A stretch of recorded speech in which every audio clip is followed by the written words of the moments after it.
Putin has reportedly exploded in rage as shocking reports emerged that some of the top Russian generals have been suddenly ousted from power, triggering a political and military storm both inside Russia and abroad.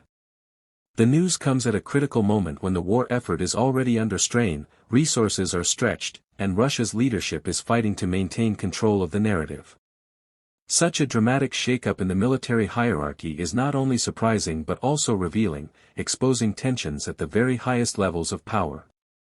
The world is watching closely because these events could mark a turning point in the way Russia conducts its war, manages its generals, and projects strength both to its citizens and to the international stage. The exterior of this story is where most eyes are drawn first. On the surface, the headlines are explosive. Powerful generals who once stood at the heart of Russia's military command have been stripped of their authority, either forced into retirement, reassigned to meaningless posts, or quietly pushed aside.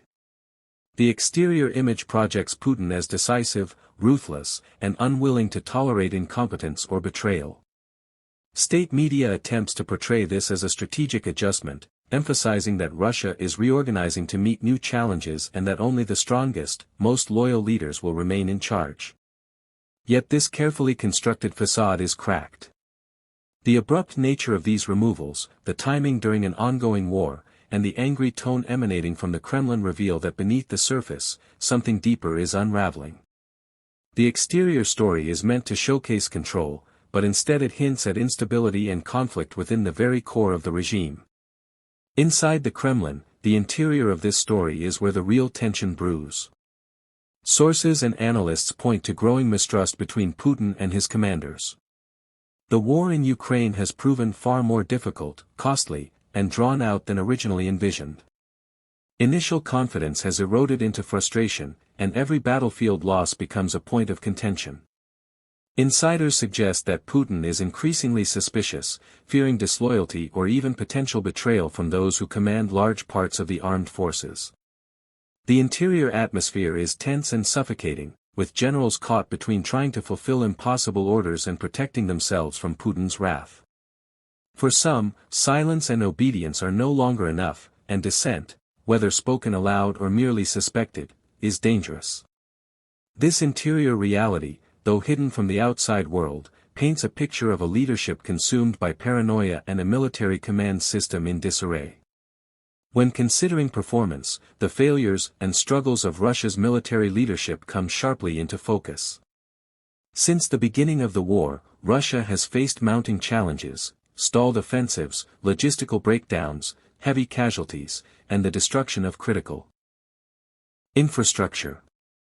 Each failed operation has reflected poorly on the generals tasked with executing them, and these failures accumulate into a record that Putin can no longer ignore. Removing generals is his attempt to correct performance, to bring in new figures who might deliver better results. But this approach carries risks. Leadership turnover in the middle of war disrupts communication lines, undermines consistency, and confuses troops already struggling with morale. Performance is not simply a matter of swapping faces at the top, it requires stability, planning, and trust, none of which can flourish under constant fear of dismissal. The Russian military's performance may actually decline as commanders hesitate to take risks or make bold moves, knowing that any failure could cost them their careers or even their lives. In terms of safety features, Putin sees purges as a way to safeguard his position and the security of the state. By removing those he deems untrustworthy, he hopes to prevent betrayal, coup attempts, or dissent within the armed forces. But safety mechanisms that rely on fear are inherently fragile. Instead of building loyalty through respect and shared purpose, Putin enforces loyalty through intimidation and punishment. This strategy can work temporarily, but it often backfires, as those who are pushed aside may harbor resentment or even plot against the leader who cast them out. Furthermore, soldiers in the field suffer when their leaders are replaced, as new commanders may lack experience or credibility with their men. Safety features built on fear may protect the leader in the short term, but they weaken the overall system, leaving the military less cohesive and more vulnerable. Looking at the unique selling points, the Kremlin is attempting to frame this purge as proof of strong leadership. To Putin supporters, removing ineffective generals demonstrates decisiveness and commitment to victory. It is sold as a move that clears out dead weight, streamlines the command, and injects new energy into the war effort. This message is carefully broadcast to reassure the Russian public that everything is under control. However, the reality beneath this narrative is far more complex. The unique aspect of this purge is not strength but desperation. Leaders confident in their strategies do not need to continually purge their top commanders. Instead of showcasing strength, it exposes weakness, revealing that the war has strained Russia's leadership to the breaking point. The very fact that such drastic measures are necessary is itself evidence that the system is struggling to survive. The price of this upheaval cannot be overstated. On the battlefield, the immediate cost is borne by soldiers who must adapt to new leadership in the midst of combat. Confusion, lack of trust, and poor coordination could result in more losses, slowing down already faltering offensives.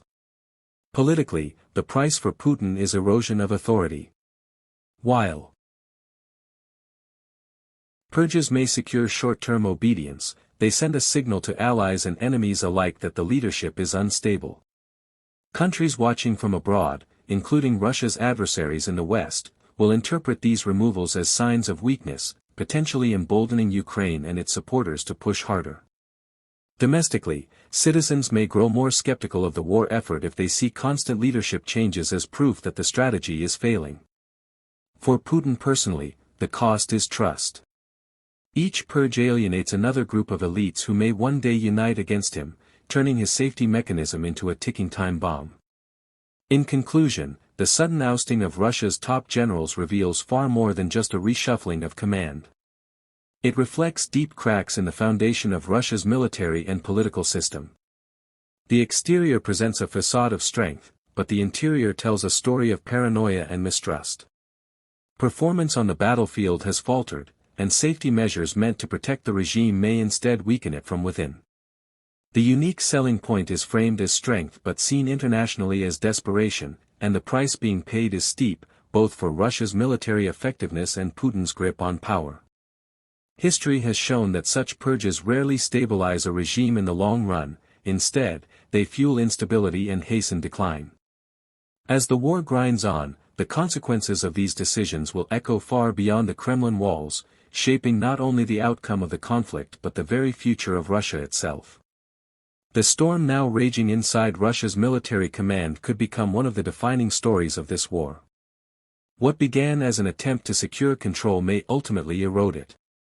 Putin's explosion of anger and his decision to oust his most powerful generals show a leader under immense pressure, fighting battles both on the front lines and within his own circle of power.